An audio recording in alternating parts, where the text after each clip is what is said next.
Ladies and gentlemen, I want to welcome all of our guests here at this Africa Agenda event on the World Press Freedom Day 2019. We are here at the Posner Center for International Development in Denver. This is where Africa Agenda is housed.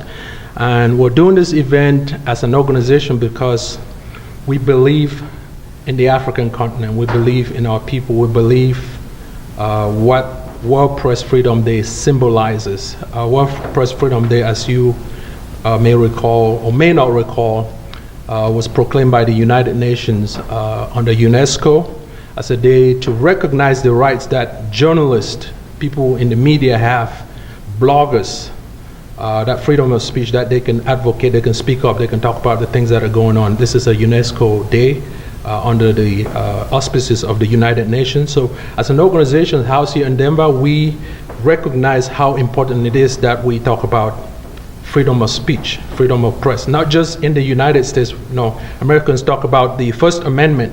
First Amendment that was made to the American Constitution, that people have a right to free speech. But that day, this day is not just for journalists.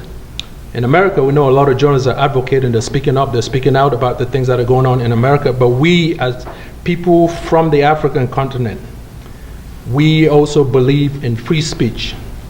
Journalists, hundreds of journalists across the African continent, 54 or 55, however you want to put that, there are issues with the news, and those African journalists are interested in what is going on. So World Press Freedom Day, from the Africa Agenda vantage point standpoint, we believe in that, and we want to take a moment to salute all the African journalists, people in the press, people in government, people in civil society that are doing things for the continent, good or bad. And I'm going to talk about the mission of Africa Agenda in just a moment, but I want to use this opportunity. I want to thank all of our guests who are here, Dr. Pondi from Metro State, Dr. Puanga from Regis, volunteers from Africa Agenda, Karen McCain. I want to welcome you all to this event, and at the end of it, we're going to have a discussion. But before we get into all of that, there's going to be some interviews that we're doing here at Africa Agenda. We're going to talk to some of our special guests about issues of freedom of speech, issues of freedom of the press, democracy, elections, issues about the news, which Africa Agenda is all about. We're about how African news is reported. We're going to talk about all of that today, but I want to welcome all of our guests and the ones that are going to be watching on YouTube, on different channels of Africa Agenda. We welcome you and we thank you for tuning in to see what's going on. So I want to talk just very briefly about Africa Agenda, our mission. Like I mentioned, we are housed here at the Posner Center. Africa Agenda was founded in 2004 because we want to translate academic talk. A lot of people complain that Africans and people of African descent, the way they're portrayed in the news, they have issues with that. News media organizations around the world, and I'm not going to call some names, those news organizations, the way they portray the continent, the characterization based on the news. We as an organization, we believe the news, that there has to be balance in news. You don't want to talk about what's wrong with the African continent, but you also want to mention the things that are going on that represent progress. In journalism, they talk about context, they talk about balance in the news, they talk about perspective, but very often that news, we see there's a deficit in that news, the way it's reported. And we think as an organization, we have to address that, because if we don't address that, it's going to continue. And like I mentioned recently, there are consequences, there are damages to the portrayal of an entire continent. We've seen a lot of organizations form because they believe that issue. Some people talk about the African continent being a country and not a continent. So that is an issue that we are trying to address as an organization. That's the roots of Africa Agenda. I'm not going to go too much into that, but this opportunity of World Press Freedom Day 2019, we believe is really critical. This may be a critical or turning point in our organization, because we're moving forward. We're taking money or no money. We as an organization, we're going to continue to do this because we believe it's important. The African Union recognizes this issue. There are a lot of organizations, African government, people of African descent all over the world, they recognize this issue, but no action hasn't been taken. And I would want to say that we are not a public relations firm, we're not a PR firm, we're not doing this because we want to do a favor to the continent, but we do it as an obligation from a journalistic standpoint. We're looking at issues in the news, plenty of issues in that news which we think needs to be addressed. And very often, sometimes we think like we're being ignored, right? But we are going to move on, and we're going to try to deal with this issue. So that's a little bit of a background to what Africa Agenda does and what this World Press Freedom Day means to us as an organization. And we're going to have a discussion here today. We invited some guests. We have a little audience here at our office at the Postner Center. We're going to be talking to them. We're going to Skype one of our guests in later on in the program. But I just wanted to make that short presentation so people get a sense of what Africa Agenda is doing as an organization. We're not a CNN. We can't match CNN. We're just a little organization here. We operate on a shoestring budget, as you say, but we're fortunate that we have people that believe in our mission and they want to support this organization. So that's why we are here today. And once again, I thank you all for coming. So now, let's talk about World Press Freedom Day. Before we get into the discussions, like I said, we're going to Skype in one of our guests later on in the program. But there's another guest here with us in this little audience that we have. We're going to talk to him in just a moment. But I want to take a moment that we want to send our salutations, greetings to all the African journalists across the globe, the ones that are in the continent that are doing service to the continent, doing service to individual African countries. Bringing that news is difficult. There are challenges with that news. We know journalists that have been killed. And I'm thinking about journalists that was killed in 2018 in Ghana. Others have been assaulted because they're trying to do the job. There may be issues with it that news is presented. Could be libel issues. Journalists are getting sued. Yes, we understand all of that. But when people lose their lives in the process of bringing that news, it pains not just the families that involved, the families of those people involved, but it pains the continent, because journalists have a duty, they have a responsibility to the truth, they have a responsibility to bring information, and we get informed, we get educated because of the news that is put out by journalists. A lot of them work really long hours to get that news and to ensure that the news is informative. You can talk about the same journalism work that journalists in the United States do at CNN, at MSNBC, at the Washington Post, at the New York Times. They have a lot of money to invest those resources to bring us the news, and the same thing happens in different African countries, different European countries. You can talk about the BBC. Those organizations invest huge sums of money to bring us the news. But in the African continent, that comes with a lot of challenge. Journalists are killed in the process of trying to do their job. So we, as an organization, in our program today, we thought maybe we'd take a moment to recognize all of our African journalists across the globe, and we want to take a moment of silence to recognize or to pay tribute to those African journalists that have lost their lives in the line of duty. So I think we should all just rise for a minute of silence.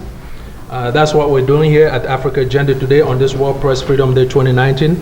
Just take a minute of silence to those professionals who lost their lives in the line of duty in the African continent.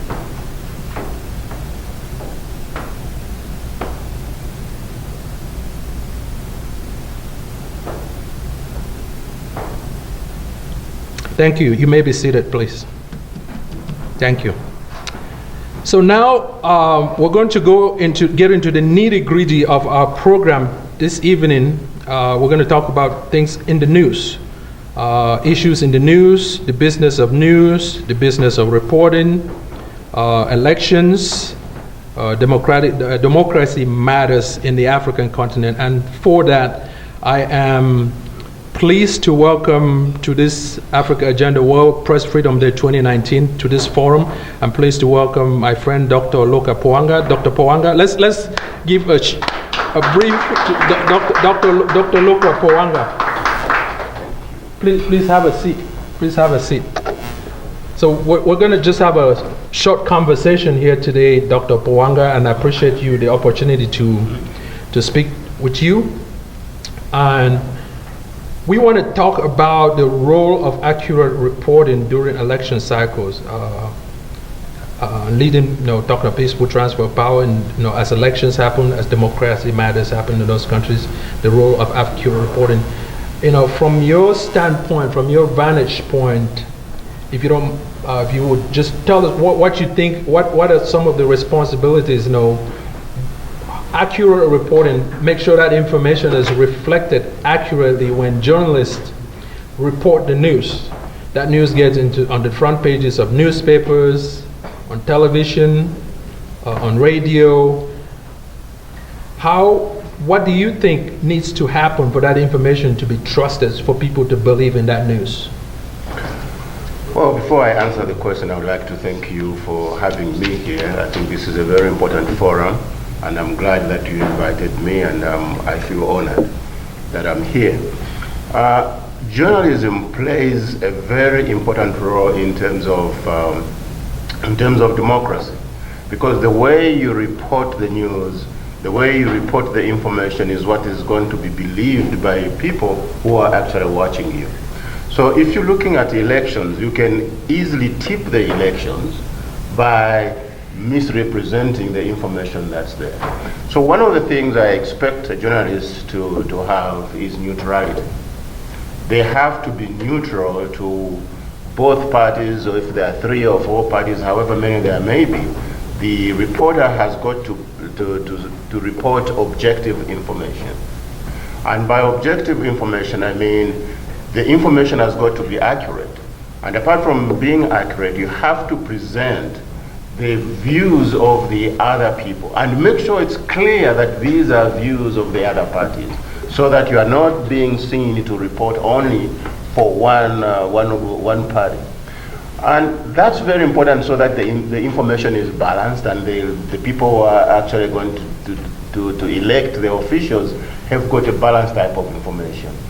And also sometimes journalists get into a problem of just listing the number of questions that they are going to ask. For instance, if they are interviewing one of the party leaders, they just have a set of questions, and they are not even listening to the answers that the person is giving. They just go, as soon as they hear the person stop speaking, well, they go to the next question. That is not objective reporting. If you are going to do that kind of reporting, first of all, you have to study the topic very well, understand the structures that underlie that particular country, how they do elections, what their past has been, what are the legislations that are in place. For instance, if there is spending, how is that spending going on? What are they spending stuff on? Where are they getting the money? So it's not just a question of going to interview this person and just listening to the answers. So you have to have that background. Now, once you have that background, listen very carefully to the answers that they are giving, because if the answers are not correct, you ought to be able to have some follow-up questions. Usually what happens is, somebody just listens to the question and to the answer, and they continue asking the questions. What you have inevitably done is, whatever that person said, you are actually validating it, saying that this is correct. So the electorate, they are looking at you interviewing this person, and they think, oh yeah, this is what he said, that's true. And even before you interview that person, you have to make sure that you understand what their background is, what they've done before, and the kind of forums they've had in the past, and what their forum is now, so that you'll be able to ask those follow-up questions. So that's one. Then when you get to some countries, obviously it's very difficult as a reporter working in some of these countries, like you mentioned, that some of them have ended up losing their lives just because they were chasing information. Well, one of the things you have to look at is being able to keep your sources secret, but make sure that you verify that information. And when you hear some inflammatory type of information, let's say you stumble on some information that is very inflammatory, what you need to do is first to check it out, talk to that person who's involved, find out, so they can give you a comment, so that when you present that information, you can say, we contacted this person and this is what they said about this particular information. That way you are actually being fair to that person, but at the same time reporting the news, because that's why you are there, you have to report the news. So let me ask about, you talked about, party politics. Reporters talking about, reporting about party matters and things going with political parties. I know one of the discussions that we've had with the reporting of African, especially by journalists who are on the continent, there's an African journalist, is there are constraints with what journalists can do and not do in this particular environment. So they might have the right questions, the right ideas, but there could be the fear of repercussions. The other thing we also talked about is journalists in different African countries, sometimes they're constrained by finance, where we've had questions of journalists maybe taking bribe from party leaders because they want to make a living. They don't earn enough money, and they're constrained by maybe finances, and then they're also constrained by party politics. They're afraid of the repercussions if they put out certain information which they know could hurt certain political parties. What would you tell journalists who are in that kind of a situation? How can they tackle or deal with that kind of an issue? Well, I think those are the issues that are confronted every day by many journalists in many countries. So one of the things you have to understand is, if you are going to get into this job, there is a risk factor attached to it. And you have to really understand that factor and accept it. And then second, you also know that apart from the risk, journalists, unless you get to a much higher level, they get very little money. So even for people who are interviewing those people or interviewing journalists for employment, you have to have a sense of what kind of ethics are they bringing to the table. Because if these are not ethical people, you will not have quality information, because they will accept bribes, they will slant the information so that the other party has an advantage. But that's not why you are there. You are there to educate the electorate. You are there to provide information so that people can make informed decisions when they go to the polling stations. So, if you are faced with danger, well, one of the things that we can do is to try and work out with your organization in terms of how they can provide security, because that will always be there. Well, it's not so prevalent here, but if you go to other places, yes, you're going to lose your job. So you have to be aware of what kind of risk you are faced with, and the department has got to be aware, or the news organization, it has to be aware of that particular risk.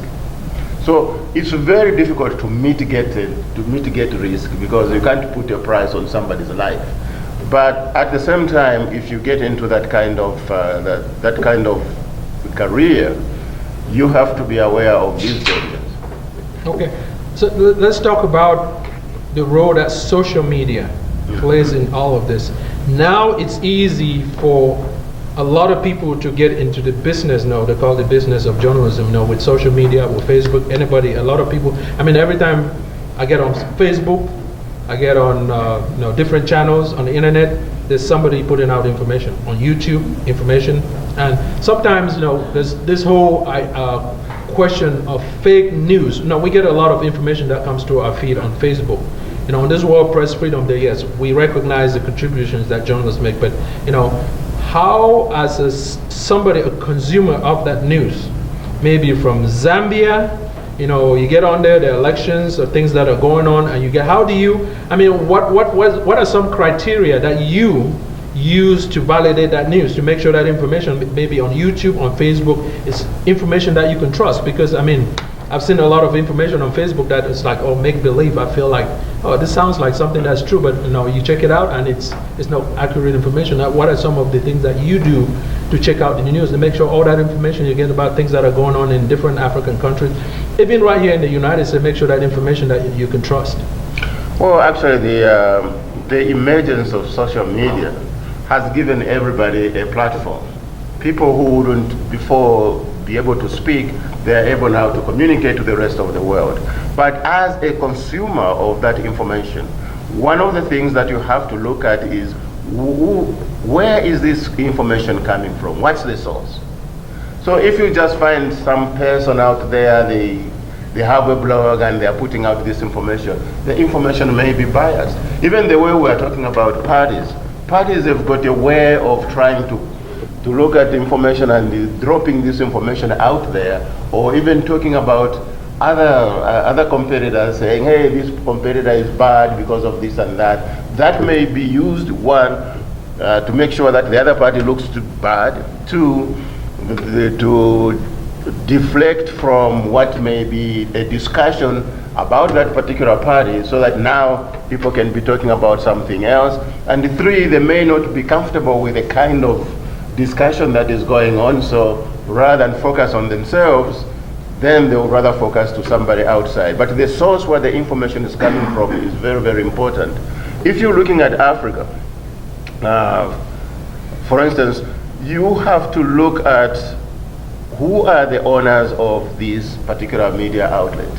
For instance, we have private media outlets and we have government-owned media outlets. The tendency of the government-owned media outlets is usually, there are some that are exceptions, like you mentioned BBC. Obviously BBC is very independent even though it's government-owned. But most media outlets, they tend to be biased towards other organizations, and they are in support of the local organization. So whenever, of the local party that is in power. So whenever I see information coming from these outlets, I look at it with, or I receive it with a grain of salt. When I look at the private sector, I also go back to maybe 3-4 years and see how they've been reporting the information, and then look at the pattern, whether they have been fair to everybody or if they haven't been. If they have been fair, then that is going to be my source of information. So you have to filter this information. Don't get the information on face value. Thank you very much. And I mentioned earlier that we're going to be posting some of this information from this discussion. We're going to put some of this information on our Facebook website, and we're going to put this information on YouTube as well. So I just want to take a moment to remind all the people who are on YouTube or maybe Facebook checking this information out that we are here at the Posner Center in Denver, and we are doing this event. We call it Africa News Night. We're talking about issues of the African continent that are in the news on the occasion of the 2019 World Press Freedom Day celebration. So that's what we're doing here at the Posner Center in Denver. So I am going to ask Dr. Pwanga. Dr. Pwanga, like I mentioned, is a professor at Regis University here in Denver. I have 2 more questions, and then we'll move on to our next guest, who is we're going to do that by Skype. From our guest who is in Georgia. We're going to do that in a moment. I think before we do that, we'll take a short, maybe about 1 or 2 minute break, and then we'll do that. But Dr. Pwanga, I think I'm going to try to maybe put you on the spot now. Okay. Well, 2 questions. Number 1, recently, now this is World Press Freedom Day, and I think as somebody who deals with matters of the African continent that are in the news, sometimes I am challenged, right, by news organizations such as the BBC, the Washington Post, New York Times, the Denver Post, even right here in Colorado, media organizations around the world. One of the things that we have noticed as an organization is that news that is reported about the African continent is very often questions. And I've talked about at a lot of many meetings, there are questions about that news. I talk about the context of the news, the perspective, and the content itself. So I'm going to give you an example, and I want to get your thoughts on this. Was this coup d'etat, if you call it that way, that happened in Sudan recently. And one of the things that I wrote about on the Africa News Matters website, which Africa Agenda runs, is the nature of, I think that event happened on the 11th, I believe, 11th of April, I'm sorry, 11th of April. And I believe that very day the BBC put out, I talked about, BBC rushes to remind us about coup d'etats in the African continent. They very often, it looks like they were waiting for this coup d'etat to happen, and then they will put this reminder that the continent has been a place of coups, which is, to a certain extent, I believe that is true. But the problem that I had, as somebody who deals with the news, I think it was the framing of that. There were questions in the sense that while they were giving us this history of coups in the continent, they failed us to give us a history of progress and democracy. You know, you can't talk about all this going on and then leave it there. Talk about balance, perspective, and nuance. I thought there was an issue, so I wrote something in response to that, I put it on the Africa Agenda website, and a lot of people thought, oh, that was interesting. I want to know what you think, about this always one-sided news. Africa Agenda would know, we'll call it one-sided narrative of African news. Always was wrong with the continent. And hundreds and tons of stories about things that are going in the right direction. We don't get the opportunity, so people get this disjointed perspective of the African continent, and I thought the damages and consequences to that when the news is one-sided. What do you think about that? Let's talk about the BBC story, and let's talk about your perspective of that reporting of African news. I know we've talked about it in the past. Right. Thanks for the question. One of the things that you have to remember is there are stereotypes. And people want to have those stereotypes continue. And some of it is by accident, unintentional, and some of it is intentional. There are some media organizations that are not willing, or they can't believe the good that is coming out of Africa. So instead they are bent on focusing on the bad side of it. And I remember having to ask somebody about, or telling somebody about Denver when they talked about, hey, I watch National Geographic. I can't believe you came, that was time I was a student. I can't believe you actually came to Colorado School of Mines. How did you do that? And they really looked surprised.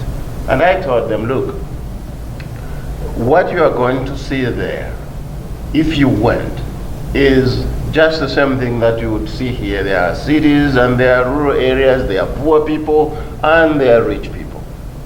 Now, if you're looking at National Geographic, they have got their own agenda, which is reflecting the areas in terms of nature.